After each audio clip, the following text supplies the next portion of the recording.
Hello student, आज हम class 8 में साइंस चैप्टर नंबर 8 कोशिका संरचना एवं प्रकार्य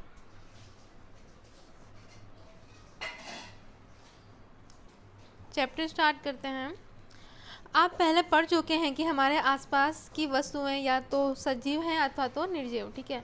तो साथ ही आपको यह भी याद होगा कि ये सब भी जो है सजीव कुछ मूलभूत कार्य संपादित करते हैं। क्या आप इन कार्यों की सूची बना सकते हैं? विभिन्न अंगों के समूह विभिन्न कार्य करते हैं जो आपके द्वारा सूचीबद्ध किए गए हैं। इस अध्याय में आप अंगों की संरचनात्मक मूलभूत जो इकाई के विषय में क्या है हम इस अध्याय में पढ़ेंगे, जिसे क्या कहते हैं, कोशिका कहते हैं, ठीक है। तो कोशिका के बारे में हम पढ़ेंगे। तो कोशिका की तुलना हम ईंटों जो ईंट होती है तो उनसे क्या कर सकते हैं, ये तुलना कर सकते हैं। जिस प्रकार विभिन्न ईंटों को जोड़कर भवन का निर्माण किया जाता है, उसी प्रकार क्या होता है, विभिन्न कोशिकाएं जो होती हैं एक दूसरे से जुड़कर क्या होती हैं, प्रत्येक शरीर का निर्माण करती हैं। जिस प्रकार देखिए जो ईंट होती है, ईंट जोड़ते हैं तो भवन का जो है निर्माण होता है, उसी प्रकार से जो कोशिकाएं होती हैं वो भी क्या होती हैं, एक दूसरे के साथ जुड़कर हमारा जो हमारा शरीर है उसका क्या करती है, निर्माण करती है, सजीव के शरीर का निर्माण करती है। अब देखते हैं 8.1 कोशिका की खोज रॉबर्ट हुक ने 1665 में कॉर्क के स्लाइस का सामान्य आवर्धक यंत्र की सहायता से अध्ययन किया। कॉर्क पेड़ की छाल का एक भाग है। उन्होंने कॉर्क की पतली स्लाइस ली और उसका जो सूक्ष्मदर्शी की सहायता से अध्ययन किया। उन्होंने कॉर्क की स्लाइस में अनेक कोष्ठ युक्त अथवा विभाजित बक्से देखे, जैसा कि चित्र 8.1 में दिया गया है। ये बक्से मधुमक्खी के छत्ते के समान दिखाई देते हैं। यहाँ पे देखिए 8.1 में रॉबर्ट हुक द्वारा देखी गई कॉर्क की जो है कोशिकाएं इस प्रकार से। उन्होंने यह भी देखा कि एक कोष्ठ अथवा बॉक्स दूसरे से एक दीवार अथवा विभाजन पट्टी द्वारा अलग हैं। हुक ने प्रत्येक कोष्ठ को कोशिका का जो है नाम दिया। हुक द्वारा देखी गई यह बक्सेनुमा संरचनाएं वास्तव में मृत कोशिकाएं थी, ठीक है। तो सजीवों की जो है सजीवों की जीवित कोशिकाओं को क्या है, संवर्धित सूक्ष्मदर्शी की खोज के बाद ही देखा जा सका। रॉबर्ट हुक ने प्रेक्षण के लगभग 150 वर्ष क्या है बाद तक भी कोशिका के विषय में बहुत कम जानकारी थी।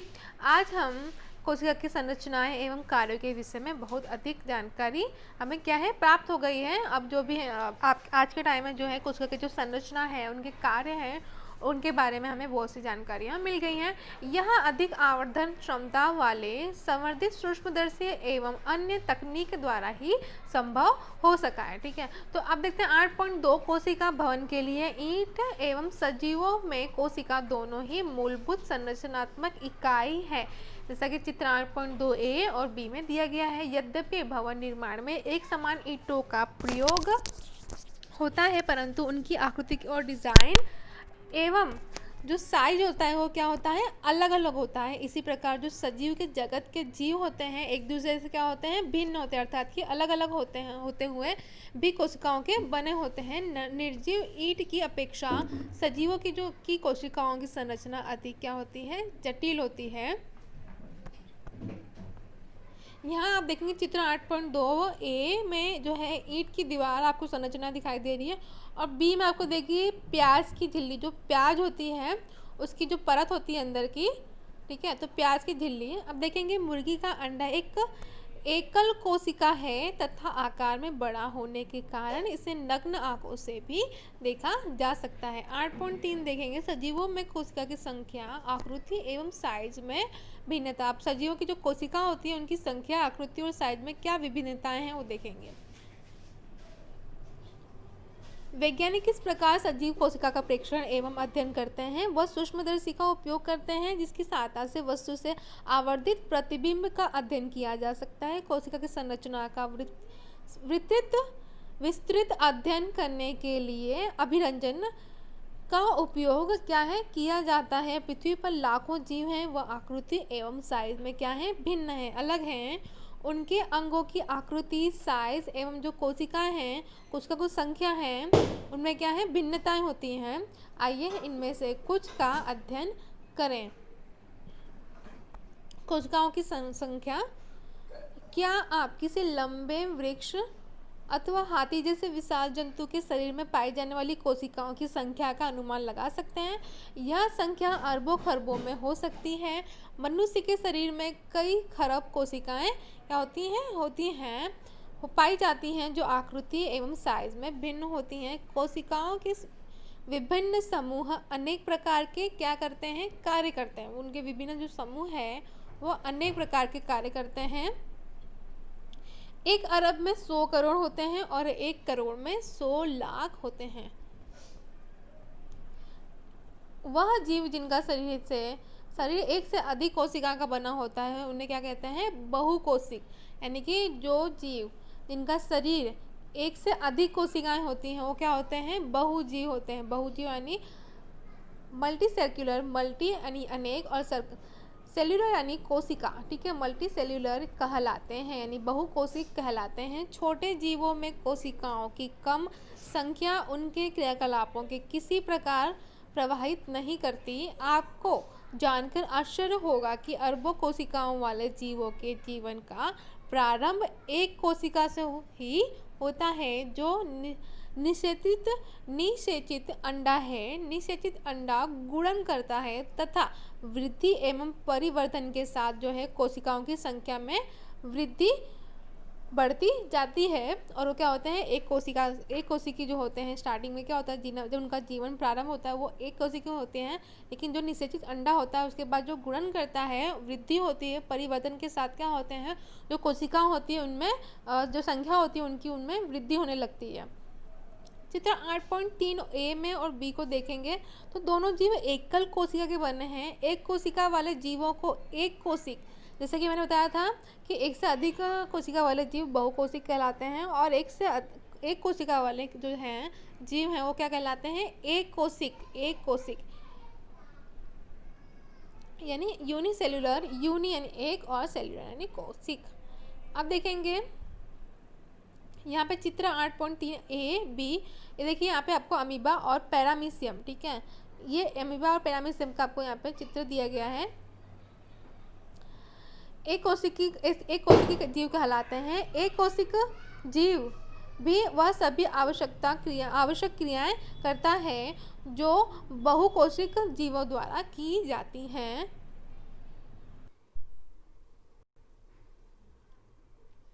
एक कोशिक जीव जैसे कि अमीबा भोजन का अंत ग्रहण करता है तथा क्या करता है, उसे पचाता है और श्वसन, उत्सर्जन, वृद्धि एवं प्रजनन भी करता है। और बहुकोशिक जीव में सभी कार्य विशिष्ट कोशिकाओं के समूह द्वारा संपादित किए जाते हैं।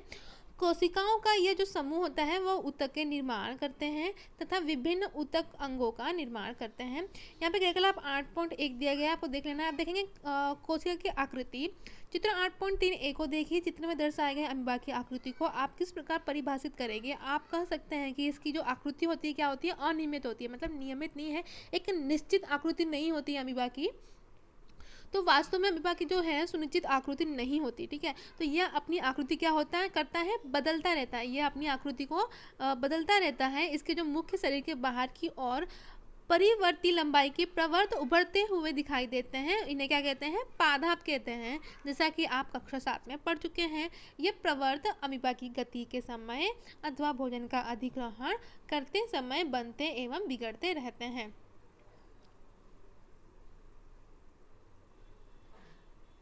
मनुष्य के रक्त में पाई जाने वाली श्वेत रक्त कोशिका यानी WBC भी एक कोशिकीय संरचना का उदाहरण है जो अपनी आकृति बदल सकती है। WBC एक कोशिका है, जबकि अमीबा एवं पूर्ण विकसित जीव है जिसका स्वतंत्र अस्तित्व है। आपके विचार में उन जीवों में कोशिकाओं की आकृति कैसी होगी जिनमें लाखों कोशिकाएं होती हैं? चित्र 8.4 ABC में जो है मानव की विभिन्न प्रकार की कोशिकाएं जैसे कि रक्त, पेशी एवं तंत्रिका कोशिका दिखाई गई हैं। ये विभिन्न आकृतियां उनके विशिष्ट कार्यों से संबंधित हैं। कोशिकाएं सामान्यतः क्या होती हैं, गोलीय, चपटी, गोल अथवा लंबी, चित्र 8.4 ए में दिया गया होती हैं। कुछ कोशिकाएं जो है लंबी होती हैं, जिनके दोनों सिरे क्या होते हैं, नुकीले होते हैं। इनका जो आकार होता है वो तर्क रूप में होता है। चित्र 8.4b में दिया गया है। कभी कभी कोशिकाएं बहुत लंबी होती हैं, तो कुछ कोशिकाएं क्या होती हैं, शाखान्वित होती हैं, जैसे तंत्रिका कोशिका 8.4c में दिया गया है। तंत्रिका कोशिका संदेश प्राप्त कर उनका स्थानांतरण करती है, जिसके द्वारा यह शरीर में नियंत्रण एवं समन्वय का कार्य करता है। यहाँ पर देखेंगे आपको चित्र में गोलाकार रक्त कोशिकाएं, ए में आपको देखें यहाँ पर गोलाकार रक्त कोशिकाएं, फिर आपको यहाँ पर बी में दिया गया है तर्क रूपी पेशी कोशिकाएं। इस प्रकार से आपको यहाँ पर इनके चित्र दिए गए हैं। सबसे लास्ट में आपको सी में यहाँ पर दिए गए लंबी शाखान्वित तंत्रिका कोशिका। ठीक है, इस तरह से आपको 3 तरह की क्या है कोशिकाओं के चित्र दिए गए हैं। आगे देखेंगे जो है, क्या आप अनुमान लगा सकते हैं कि कोशिका का कौन सा भाग इसे आकृति प्रदान करता है? कोशिका के विभिन्न संघटक एवं झिल्ली द्वारा परिबद्ध होते हैं। ये झिल्ली पौधे एवं जंतुओं की कोशिका की आकृति प्रदान करता है। पादप कोशिका में एक अतिरिक्त आवरण होता है जिसे कोशिका भित्ति कहते हैं। ठीक है, तो पादप कोशिका में एक क्या होता है, अतिरिक्त आवरण होता है, जिसे कहते हैं कोशिका भित्ति। इसको आपको नोट कर लेना है, कोशिका भित्ति किससे कहते हैं, ये आपसे प्रश्न पूछा जा सकता है। वह कोशिकाओं को आकार एवं क्या करता है, दृढ़ता प्रदान करता है। क्या, जो कोशिका भित्ति होती है वो क्या करती है, कोशिकाओं को आकार एवं दृढ़ता प्रदान करती है। चित्र 8.7 में दिया गया है। जीवाणु कोशिका में भी कोशिका भित्ति जो है पाई जाती है। जो जीवाणु की कोशिका होती है उनमें भी एक कोशिका भित्ति पाई जाती है। अब देखेंगे कोशिका का साइज। कोशिका का साइज, सजीवों में कोशिका का साइज क्या होता है, 1 मीटर का 10 लाखवें भाग यानी माइक्रोमीटर अथवा माइक्रोकॉन के बराबर छोटा हो सकता है, अथवा कुछ सेंटीमीटर लंबा भी। परंतु अधिकतर जो कोशिकाएं होती हैं वो अति सूक्ष्मदर्शी होती हैं एवं नग्न आंखों से दिखाई नहीं देती।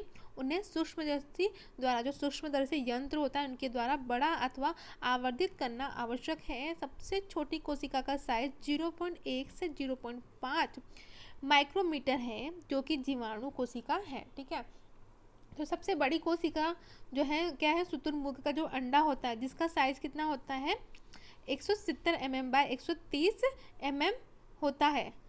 अब देखेंगे यहाँ पे क्रियाकलाप 8.2 आपको पढ़ लेना है। आगे देखेंगे, किसी कोशिका के साइज का संबंध किसी पौधे अथवा जंतु के साइज से नहीं होता। ऐसा बिल्कुल भी आवश्यक नहीं है कि हाथी की कोशिका चूहे की कोशिका से बहुत अधिक बड़ी होगी। ठीक है, तो अभी हाथी और चूहे के ऐसा नहीं हो सकता कि हाथी का शरीर बहुत बड़ा है और चूहे का बहुत छोटा है, तो उनकी जो कोशिकाएं हैं उनमें बहुत ज़्यादा ही क्या होगी, अंतर होगा, डिफरेंस होगा। तो कोशिका के जो साइज का संबंध उनके प्रकार से होता है, प्रकार से है। उदाहरण के लिए तंत्रिका जो कोशिकाएं होती हैं हाथी एवं चूहे दोनों में ही क्या होती हैं, लंबी एवं शाखान्वित होती हैं। वह संदेश के स्थानांतरण का कार्य करती हैं। अब देखेंगे 8.4 कोशिका संरचना एवं प्रकार। आप पढ़ चुके हैं कि प्रत्येक जीव के अनेक अंग होते हैं। आप कक्षा 7 में पाचन अंगों के विषय में पढ़ चुके हैं, जो सम्मिलित रूप से पाचन तंत्र बनाते हैं।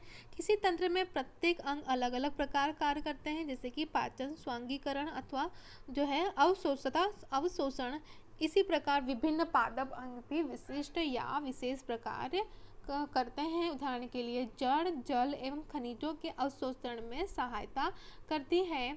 आपने कक्षा 7 में पढ़ा है कि पत्तियां भोजन के संश्लेषण का कार्य करती हैं। प्रत्येक अंग पुनः छोटे भागों से बना होता है, जिसे क्या कहते हैं, ऊतक कहते हैं। जो प्रत्येक अंग पुनः छोटे भागों से बना होता है उन्हें ऊतक कहते हैं। ऊतक क्या होता है, एक समान कोशिकाओं का वह समूह है जो एक विशिष्ट प्रकार करता है।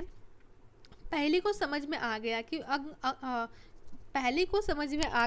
कि अंग ऊतक के बने होते हैं और ऊतक कोशिकाओं से बने होते हैं। सजीवों की संरचनात्मक इकाई कोशिका है। अब देखेंगे 8.5 कोशिका के भाग। अब देखेंगे कोशिका के भाग में यहाँ पे आपको दिए गए कोशिका झिल्ली। कोशिका के मूल घटक हैं कोशिका झिल्ली, कोशिका द्रव्य एवं केंद्रक। चित्र 8.7 में आपको इनके चित्र दिए गए हैं। कोशिका द्रव्य एवं कोशिका केंद्रक कोशिका झिल्ली के अंदर परिबद्ध होते हैं। कोशिका झिल्ली एक कोशिका को दूसरी कोशिका एवं घेरे हुए माध्यम से अलग करती है। कोशिका झिल्ली जिसे प्लेज्मा झिल्ली भी कहते हैं, ठीक है। तो कोशिका झिल्ली को प्लेज्मा झिल्ली भी कहते हैं। संरद्र होती है तथा विभिन्न पदार्थों के कोशिका में आवागमन का नियमन करती है, ठीक है। तो प्याज की कोशिका की सीमा जो है, प्याज की कोशिका की सीमा कोशिका झिल्ली द्वारा क्या होती है, परिबद्ध होती है, जो एक और दृढ़ आवरण द्वारा आबद्ध होती है, जिसे क्या कहते हैं, कोशिका भित्ति कहते हैं। कोशिका के केंद्र में घनी एवं गोलाकार संरचना होती है, जिसे केंद्रक कहते हैं, ठीक है। तो केंद्रक एवं जो कोशिका झिल्ली के मध्य यानी बीच में एक जेली के समान पदार्थ होता है, जिसे क्या कहते हैं, कोशिका द्रव्य कहते हैं। यहाँ पे देखिए चित्र में दिया गया है, चित्र देखने पर आपको अच्छे समझ में आएगा। यहाँ पे देखिए 8.5 में आपको प्याज की जो झिल्ली की कोशिकाएं दी गई हैं। यहाँ पे देखिए ऊपर की तरफ आपको इस तरह से इस गोलाकार में दिए गए हैं। ये सब क्या है, इसके जो अंदर डॉट डॉट आपको दिख रहे हैं, ठीक है। इस तरह से क्या है, आपके केंद्रक हैं। फिर आपको देखेंगे, आप यहाँ पे देखेंगे अंदर की तरफ आपको यहाँ पर जो है कोशिका द्रव्य दिखाई देगा। ये जो पूरा फिगर है क्या है, प्याज की कोशिका जो झिल्ली है उनकी कोशिकाओं का है। आगे देखेंगे, हम पहले ही पढ़ चुके हैं कि कोशिका झिल्ली कोशिका को आकार प्रदान करती है। पौधों में कोशिका झिल्ली के अतिरिक्त एक बाहरी मोटी परत होती है, जिसे कोशिका भित्ति कहते हैं। कोशिका झिल्ली को आबद्ध करने वाले यह अतिरिक्त संरचना पौधों की कोशिकाओं की सुरक्षा के लिए आवश्यक है। पादप कोशिकाओं को ताप परिवर्तन, तीव्र गति से चलने वाली जो वायु होती है, वायुमंडलीय नमी इत्यादि विभिन्न परिवर्तनों से सुरक्षा का आवश्यकता होती है।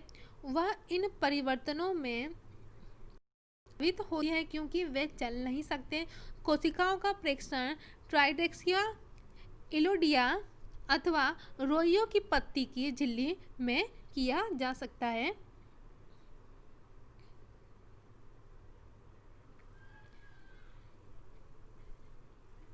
आप इनकी स्लाइड भी उसी प्रकार बना सकते हैं जिस प्रकार प्याज की झिल्ली की स्लाइड बनाई थी।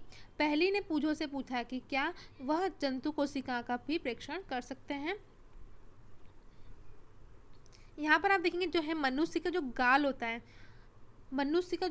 होता है, गाल यानी कपोल की कोशिका आपको यहाँ पर दी गई है। यहाँ पर आप देखेंगे अंदर की तरफ जो है आपको केंद्रक झिल्ली दिखाई देगी, और यहाँ पर आपको देखिए यहाँ पर आपको जो डॉट डॉट करके दिखाई दे रहा है वो आपका क्या है, कोशिका द्रव्य। और आपको जो मिडल में है वो है आपका केंद्रक, और जो लास्ट की जो बाहरी परत है यहाँ पर, ठीक है, इस तरह से ये आपका क्या है, कोशिका झिल्ली। ये रहा आपकी मनुष्य की गाल की कोशिकाएं। आगे देखेंगे कोशिका द्रव्य क्या है। यह एक जेली जैसा पदार्थ है जो कोशिका झिल्ली एवं केंद्रक के बीच में पाया जाता है। कोशिका के अन्य संघटक अथवा कोशिकांग कोशिका द्रव्य में ही पाए जाते हैं। यह है माइटोकॉन्ड्रिया, गाल्जिकाए, राइबोसोम इत्यादि। आप इनके विषय में अगली कक्षाओं में पढ़ेंगे। अब देखिए केंद्रक के बारे में हम जानें। केंद्रक क्या है। केंद्रक सजीव कोशिका का एक महत्वपूर्ण संघटक है।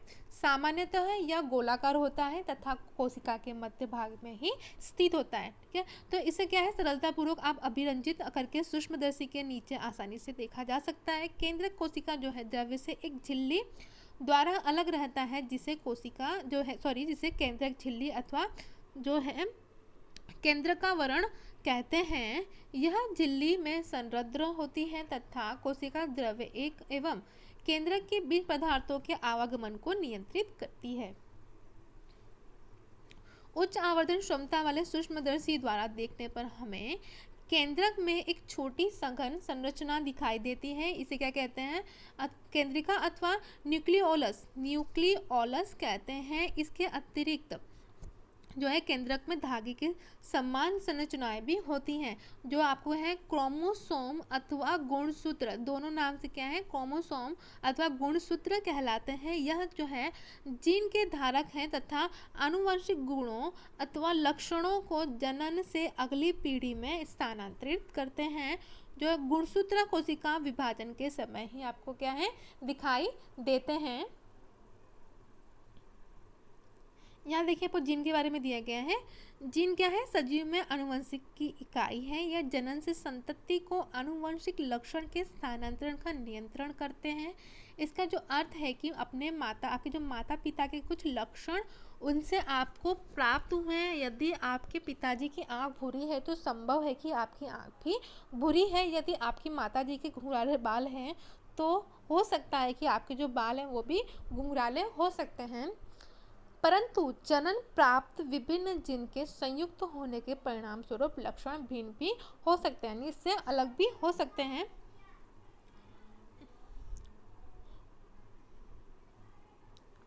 वंशानुगत अथवा आनुवांशिक गुणों के अतिरिक्त केंद्रक कोशिका के क्रियाकलापों का भी नियंत्रण करता है। सजीव कोशिका के समग्र संगठक को जीव द्रव्य यानी प्रोटोप्लाज्म के नाम से भी जाना जाता है। इसमें कोशिका द्रव्य और केंद्रिका द्रव्य दोनों सम्मिलित होते हैं। जीव द्रव्य कोशिका का जीवित पदार्थ कहलाता है। यहाँ पर देखेंगे आप, जीवाणु कोशिका केंद्रक बहुकोशिक जीवों के केंद्रक के समान संगठित नहीं होता। इसमें जो केंद्रक है, इसमें केंद्रक झिल्ली अनुपस्थित होती है। ऐसी कोशिकाएं जिसमें केंद्रक पदार्थ केंद्रक झिल्ली के बिना होता है वो प्रोकैरियोटिक कोशिका कहलाती है। इस प्रकार की कोशिकाओं वाले जो जीव होते हैं वो क्या है? प्रोकैरियोट्स कहलाते हैं। जीवाणु और नीले हरे जो शैवाल होते हैं, नीले हरे शैवाल, इसके उदाहरण है प्याज की झिल्ली एवं गाल की जो कोशिकाओं, जिससे कोशिकाओं में झिल्ली युक्त सुसंगठित केंद्रक पाया जाता है, वे यूकैरियोटिक कोशिका कहलाती है। ऐसी कोशिकाओं वाले यूकैरियोट्स कहलाते हैं।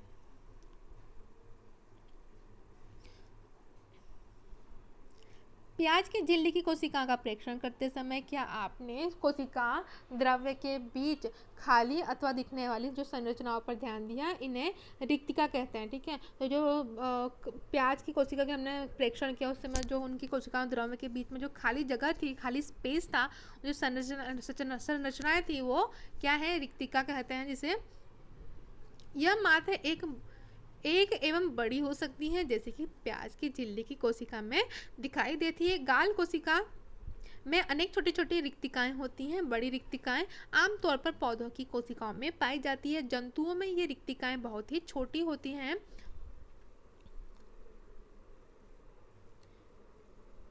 ट्राइडेक्सिया पत्ती की कोशिकाओं में आपने अनेक छोटी रंगीन संरचनाएं देखी होंगी। वे पत्ती की कोशिकाओं की कोशिका द्रव्य में छितरी रहती हैं। इन्हें प्लेस्टिड कहते हैं। यह विभिन्न रंगों के होते हैं। इनमें से कुछ में हरा रंजक उपस्थित होता है जिन्हें क्लोरोफिल कहते हैं। हरे रंग के प्लेट्स को क्लोरोप्लास्ट अथवा जो है हरित लवक कहते हैं। वे पत्तियों को हरा रंग प्रदान करते हैं। अथवा याद होगा कि पत्तियों के जो प्लांट्स होते हैं, प्लांट्स में उपस्थित क्लोरोफिल अथवा प्रकाश संश्लेषण के लिए क्या होते हैं? बहुत ही आवश्यक होते हैं। 8.6 में हम देखेंगे पादप एवं जंतु कोशिकाओं की तुलना।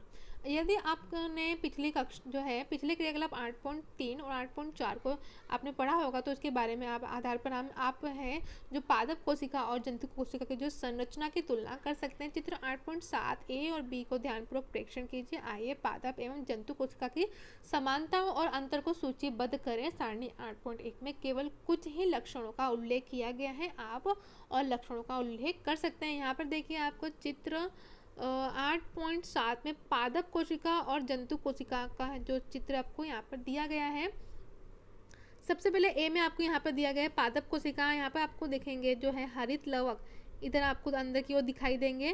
फिर इस तरह से देखिए पादप कोशिका और जंतु कोशिका में क्या है, देखिए इसमें जो है समानता इस तरफ आपको दिखाई देंगी। पादप कोशिका और जंतु कोशिका में आपको क्या है? कोशिका झिल्ली, रिक्तिका, केंद्रक और कोशिका द्रव्य दोनों में आपको पाया जाएगा। ठीक है, तो यहाँ पे देखिए सारणी 8.1 में पादप कोशिका एवं जंतु कोशिका की तुलना आपको दी गई है। पहला कोशिका में आपको दिया कोशिका का भाग दिया गया है जो कोशिका झिल्ली और पादप कोशिका और जंतु कोशिका में ये उपस्थित है अथवा अनुपस्थित, आपको चित्र जो है दिया गया है उसके आधार पर आपको लिखना है। देखिए यहाँ पे पहला आपको दिया गया है कोशिका का भाग जो दिया गया है कोशिका झिल्ली, क्या पादप कोशिका और जंतु कोशिका में उपस्थित है? तो आप तो देखेंगे तो यहाँ पे सबसे पहले आपको कोशिका झिल्ली यहाँ पर दी गई है। ठीक है, तो ये रही आपकी कोशिका झिल्ली, ये आपको पादप कोशिका और जंतु कोशिका दोनों में पाई जाती है। तो यहाँ पर आपको जो है क्या लिखना है, यहाँ पर उपस्थित, दोनों में उपस्थित उपस्थित आप करेंगे। इसी तरह से जो बाकी जो कोशिका के भाग है आपको चित्र को देखने के बाद सारणी 8.1 में ये जो है इनकी उपस्थिति और अनुपस्थिति आपको दर्शानी है। यहाँ पर अपना चैप्टर कंप्लीट होता है। अभ्यास के प्रश्न दिए गए हैं, अभ्यास के प्रश्नों के उत्तर आपको चैप्टर में से मिल जाएंगे। यहाँ पे टोटल आपको 1 से लेके 9 प्रश्न दिए गए हैं। 9 प्रश्न के उत्तर आपको आपकी नोटबुक में लिखने रहेंगे। इसी के साथ हमारा चैप्टर नंबर 8 जो है कोशिका संरचना एवं प्रकार्य कंप्लीट होता है। Thank you.